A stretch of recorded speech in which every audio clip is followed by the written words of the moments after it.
Sekarang ini banyak sekali ulama dalam definisi kita di Indonesia ini. Yang demo-demo ulama. Apa ceritanya orang teriak-teriak di jalan jadi ulama? Kalau mau menasihati pemerintah, kalau dia ulama punya ilmu, Rasulullah sallallahu alaihi wasallam bersabda, "Man kana indahu nasihatun lidhi sultan fala yubdiha alaniya wal ya'khudh bi yadihi wal yansahhu sirra fa in qabila minhu fadak wa illa faqad addama alaihi." Siapa yang punya nasihat kepada pemerintah, jangan dia sampaikan terang-terangan. Dia pegang tangan pemerintah itu. Dia nasihati rahasia. Kalau diterima oleh si pemerintah, itu yang diinginkan. Tidak diterima, dia sudah tunaikan tanggung jawabnya. Wahai orang-orang yang beriman, taati Allah, taati Rasul, dan ulil amri di antara kalian. Akan tetapi apabila ia menjadi pemimpin, dan tentunya dengan cara yang tidak sesuai syariat, tetap Rasulullah mengatakan, wa in ta'ammara alaikum abdun habasyai, walaupun kalian dipimpin oleh hamba sahaya Ethiopia. Jangankan Pak Jokowi, jangankan Pak SBY dan lain sebelum yang pernah jadi presiden di Indonesia, Fir'aun saja yang demi Allah mereka nggak sejahat Fir'aun.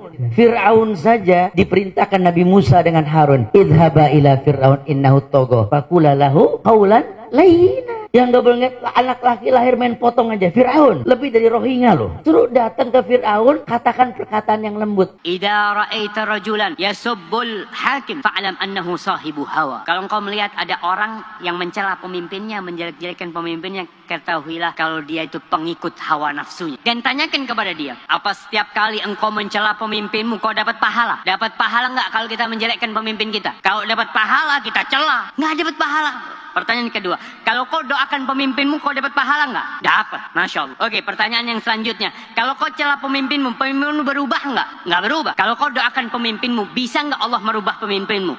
Bisa. Terus kenapa kau tidak doakan pemimpinmu? Man akrama sultanallahi fil ard akramahullah. Wa man ahana sultanallahi fil ard ahanahullah. Siapa yang memuliakan pemerintah Allah di atas muka bumi, Allah akan memuliakannya. Dan siapa yang menghinakan pemerintah Allah di atas muka bumi, Allah akan menghinakannya. Imam Ahmad itu, lihat Imam Ahmad, seorang ulama, disiksa di 3 generasi pemerintahan. Tapi bersamaan dengan itu beliau berkata apa? Lau anna li da'watan mustajabah ma ja'altuha illa lis-sultan. Andai kata saya memiliki doa yang pasti dikabulkan, saya tidak akan peruntukkan doa itu kecuali untuk pemerintah. Udah dibilang bernegara seperti orang sholat. Kalau imam salah, ingetin baik-baik. Subhanallah. Masih salah juga, bantu dengan bacaan, mungkin dia lupa. Jangan main tarik kerah imam. Mundur loh. Nggak beres sholat kita urusannya kalau begitu. Turunin imam, ganti imam, turunin presiden. Nggak bakal pernah beres, mau sampai kapan? Kemudian saya telah terangkan rahasia, ruh dan makna. Kenapa diperintahkan kepada pemerintah walaupun dia berbuat baik? Sebab kudeta terhadapnya itu menyebabkan apa? Kerusakan yang lebih besar. Dan sepakat para ulama tidak boleh merubah kemungkaran yang akan melahirkan kemungkaran yang apa? Yang lebih besar. Tahu nggak, Hajjaj bin Yusuf itu membunuh 120.000 kaum muslimin pelan-pelan, Pak. Cungkil dulu matanya, diputuskan dulu lidahnya, dipotong telinganya, potong kakinya. Itu yang sudah dibunuh oleh dia seperti itu 120.000 orang. Di antaranya sebagian sahabat dan sebagian ulama tabi'in. Mendengar orang berdoa, ya Allah, binasakanlah Hajjaj bin Yusuf. Kata Al-Hasan Al-Basri, kamu jangan doa seperti itu. Aku khawatir, kata beliau, kalau Allah kabulkan doamu dan Hajjaj pun binasa, ternyata penggantinya dia kera dan babi. Katakanlah, kamu mengatakan bahwa Hajjaj bin Yusuf itu kejam. Memang dia kejam, betul. Dan kamu berdoa kepada Allah supaya Allah binasakan dia. Kamu yakin penggantinya lebih baik? Mungkin sezalim-zalim pemerintah yang ada di belakang ini, teman umat. Tidak ada yang sezalim Fir'aun. Saya mau tanya, dalam Al-Quran pernah dikisahkan Nabi Musa dan Bani Israel demo Fir'aun? Fir'aun dan bala tentaranya dibinasakan. Sebab kebinasaannya satu amalan Bani Israel yang mereka lakukan. Allah berfirman dalam Al-Quran di surah Al-A'raf, kami wariskan bumi dari timur hingga barat, bumi yang diberkahi, kepada kaum yang tadinya tertindas di atas muka bumi, dan telah sempurna kalimat Allah yang maha indah untuk Bani Israel disebabkan karena kesabaran mereka. Mereka hanya punya sabar. Perintah untuk taat kepada pemerintah muslim walaupun dia zalim, ini diucapkan oleh seluruh imam as-salaf, tidak ada silang pendapat. Afdalul jihad kalimatu adlin inda sultanin jair. Ini kata Nabi, sebesar-besar jihad adalah ucapan yang adil, ucapan yang hak, ucapan yang benar. Di mana? Di hadapan seorang pemimpin yang zalim. Di hadapan, bukan di televisi, bukan di radio, bukan di koran, bukan di Bundaran HI, bukan di Sudirman Tamrin, bukan. Misalnya saya berhadapan dengan Pak Presiden nggak benar nih begini. Mau Mosok aliran sesat didiamkan. Ini mencaci maki Nabi Muhammad, mosok Anda diamkan, begini.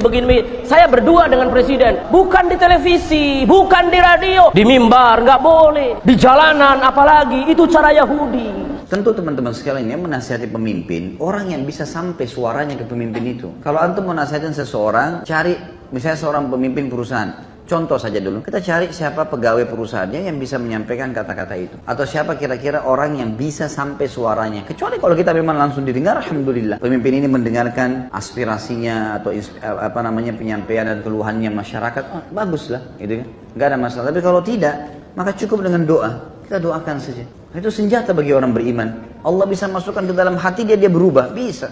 Bukan mustahil. Allahumma ya Allah, bukakan pintu hidayah. Jagalah Bapak Jokowi dan seluruh jajarannya. Jaga mereka dari segala mara bahaya. Berikan petunjukmu, berikan hidayahmu ya Allah. Semoga mereka bisa membawa negeri ini kepada negeri yang baldatun thayyibatun rabbun ghafur. Katakan doa itu, dapat pahala dan Allah bisa. Doakan presiden kita, doakan wakil presiden kita, doakan gubernur kita, doakan. Semoga Allah berikan hidayah. Suatu negara, rakyatnya 200 juta, kemudian presidennya adil, membahagiakan 200 juta orang, betapa banyak pahala yang dia dapatkan. Beliau berkata, jika seorang pemimpin bersungguh-sungguh berisyihad untuk memperbaiki agama rakyat dan untuk memperbaiki dunia rakyat, dia perhatikan dua-duanya. Jika dia sudah bersungguh-sungguh untuk perbaiki, sebisa mungkin, berhasil atau tidak berhasil urusan Allah, tapi dia berusaha sebisa mungkin, kata Ibnu Taimiyah rahimahullah, fa innahu afdalu ahli zamani. Dia adalah orang yang paling afdal di zamannya. Di negara-negara Islam, kezaliman ul amri disebabkan karena kezaliman rakyatnya. Allah berfirman dalam surah Al-An'am, demikian kami jadikan penguasa-penguasa orang yang zalim disebabkan kezaliman sebagian dari mereka dengan apa yang mereka usahakan. Tidak mungkin pada masa kita sekarang ini pemimpinnya seperti Umar bin Abdul Aziz atau seperti Muawiyah bin Abi Sufyan, tidak mungkin. Atau seperti Umar bin Khattab, tidak mungkin. Kalau rakyatnya zalim, maka pemimpinnya pun zalim. Kalau rakyatnya berbuat maksiat, pemimpinnya pun demikian. Kalau rakyatnya melalaikan salat, pemimpinnya pun demikian juga. Menghilangkan kezaliman penguasa yang ada di negara-negara Islam, yang pertama kewajiban kaum muslimin apa? Yang pertama, taubat kepada Allah. Kalau penguasa itu berbuat dosa, kita pun banyak berbuat dosa dan maksiat kepada Allah. Kita wajib taubat. Yang kedua, membersihkan diri kita dari noda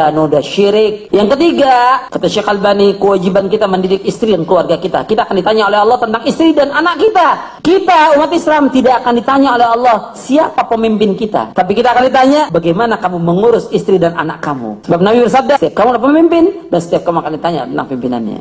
Bagaimana hukumnya menjelekkan pemimpin di media sosial dan memfitnahnya? Haram, nggak boleh akhi, tidak boleh ukhti, nggak boleh. Nasihati datang kepadanya, walaupun non muslim. Kata Nabi SAW dalam hadis riwayat Imam Ahmad, hadis sahih, man ahana amirahu ahanahullah. Siapa yang menghina pemimpinnya, Allah akan menghinanya. Nggak boleh, tidak boleh. Ada yang buat karikatur, ada yang buat begini. Apa ini teman-teman sekalian? Ada orang banyak menjadi pahlawan, kesannya dia paling hebat. Kalau bicara di warkop dia paling hebat. Oh saya begini, kalau saya bagaimana? Nah, di rumah saya di gang anda masih belum bisa jadi pemimpin. Ini mau memimpin negara, terus salahin orang yang sudah jadi presiden. Dari mana ini? Kalau anda jadi presiden mungkin sudah ubanan gitu. Nah, kira gampang apa orang jadi seperti itu? Yang kita lakukan doakan teman-teman sekalian. Mudah-mudahan pemimpin tersebut menjadi orang yang baik, orang yang adil, orang yang berpegang pada Al-Quran dan Sunnah. Saya lihat ini jarang sekali kita di Indonesia ya. Bahkan para khatib kita tidak pernah, jarang ada tapi jarang yang mendoakan pemimpin, presiden, wakil presiden gitu. Mungkin takut, khawatir dikira mendukung ya. Bagaimana pendapat Ustaz tentang sikap pemuda-pemudi Islam melakukan demo sebagaimana menolak kebijakan pemerintah? Haram demi Allah. Demonstrasi sama sekali tidak pernah ada ajarannya di dalam syariat Islam. Ketahuilah, salah satu bukti konkret sebuah kelompok Islam itu busuk zaman sekarang ketika mereka melakukan demo. Berarti mereka mulai keluar dari jalur. Tidak pernah ada merubah kemungkaran dengan cara yang mungkar. Awas. Tujuannya apa? Al-amru bil ma'ruf nahi anil munkar kan? Oke. Nah, salah satu syarat inti al-amru bil ma'ruf dan nahi anil munkar adalah dengan cara yang ma'ruf. Awas. Taghyirul munkar bil munkar, kaidah nih. Taghyirul munkar bil munkar saufa yusabbib al munkar al akbar. Merubah kemungkaran dengan cara yang mungkar maka hanya akan menjadikan kemungkaran yang lebih besar. Lihat apa yang dilakukan front penghancur Islam. Lihat dengan ngancur-ngancurin sana sini. Apakah kemudian kondisi gets any better? Lebih baik atau worse atau lebih buruk? Demonstrasi ini haram demi Allah, nggak pernah dihalalkan di syariat Islam. Dan lihat demo dari zaman ke zaman, berapa ribu kali, dengerin, berapa ribu kali demonstrasi untuk Palestina dilakukan di setiap negeri di muka bumi, iya gak? Oke, kondisi Palestina mendingan? Berapa ribu kali demonstrasi anti korupsi di negeri kita, iya gak? Iya gak? Mendingan gak korupsi sekarang? Sejak kapan? Sejak kapan demonstrasi dapat menjadikan yang ada maslahat umum yang lebih luas terganggu? Yaitu apa? Orang mau cari nafkah terhambat dan lain-lain. Serahkan kebijakan kepada pemimpin. Serahkan kebijakan kepada pemimpin, biar dia menentukan apa yang ditentukan. Seraya doakan kebaikan bagi pemimpin. Sudah, semoga Allah memberinya petunjuk, semoga Allah memberinya rasa takut kepadanya dan lain-lain. Jangan suruh bikin keder. Ente maju sini, bawa sini.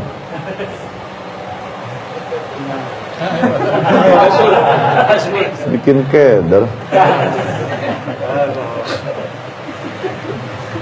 Jangan, demonstrasi tidak pernah dihalalkan di dalam syariat Islam, haram. Cara menasihati pemimpin, barakallahu fiik. Cara menasihati pemimpin banyak doabitnya di dalam Islam. Cara menasihati penguasa banyak ketetapan dan syaratnya. Pertama, apakah kau punya jalur untuk menasihatinya? Kalau tidak punya, jangan maksa. Satu. Kedua, menasihati seorang yang bukan pemimpin saja harus, kalau bisa, bainaka wa bainah, yakni berdua aja. Jangan kau bongkar aib di depan umum, jangan kau nasihati di depan umum, aib. Bukannya menerima nasihatmu yang ada menentang itu. Apalagi seorang pemimpin yang wibawanya, harga dirinya harus dijaga. Iya gak? Kemudian apabila kau nasihatinya, maka kau telah melakukan apa yang wajib atasmu. Sudah, dia mau terima mau enggak, hatinya di tangan Allah. Kau nggak punya kewajiban untuk memaksa dia, menyeret-nyeret dia. Ini yang seringkali keder nih. Kenapa? Ngikutin gaya kafir dalam melakukan perubahan. Yaitu apa? Revolusi, reformasi. Reformasi apaan? Apaan yang direformasi di negeri? Maka agar bertaubat orang-orang yang pernah melakukan hal-hal demikian. Karena itu bentuk pemberontakan, bentuk khuruj, bentuk melesatnya dirimu dari Islam sebagaimana melesatnya anak panah dari busurnya. Ya, aneh juga pernah begitu.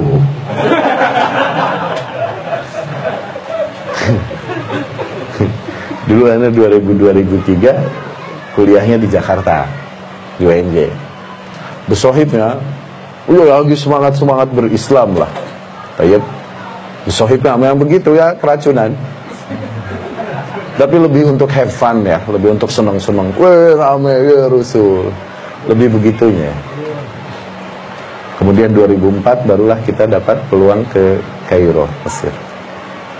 Ya. Jadi gitu. Udah, bagaimana pendapat Anda tentang yang demo-demo anti BBM? Bahlul. Dari dulu kapan demonstrasi menentang BBM terus BBM jadi turun? Kapan? Kagak pernah. Ini lagi caper aja nih anak muda nih. Cari perhatian, pengen disorot pakai TV, pengen ketahuan, aneh ketembak nih sama polisi, aneh bocor nih digetok sama polisi. Itu yang dicari, pengen ngetop, pengen cari sensasi. Kalau perbaikan yang mereka tuju bukan cara yang buruk yang mereka lakukan. Ya nggak? Makanya di Islam sebenarnya nih syariat Islam yang kayak begini, nasehatin, peringatkan, bubar. Kenapa? Kalian mengganggu ketertiban dan maslahat umum. Masih nggak bubar? Bubar, perintahkan lagi. Masih nggak mau? Bubar, perintahkan lagi. Nggak mau 3 kali, tumpahin darahnya. Ini sampah masyarakat. Tumpahin darahnya biar cepet. Khawarij kok. Bugot. Lumayan mengurangi kepadatan penduduk di Jakarta. Tumpahin yang sampah nih, bikin ngobok-ngobok aja. Masalah udah cukup ribet. Ya nggak? Cuman itulah resiko dari bernegara, berhukum yang tidak berangkat dari hukum Islam, yang mendasarkan hukum kepada rakyat, dari, oleh, dan untuk rakyat. Ya udah berantakan, ribet.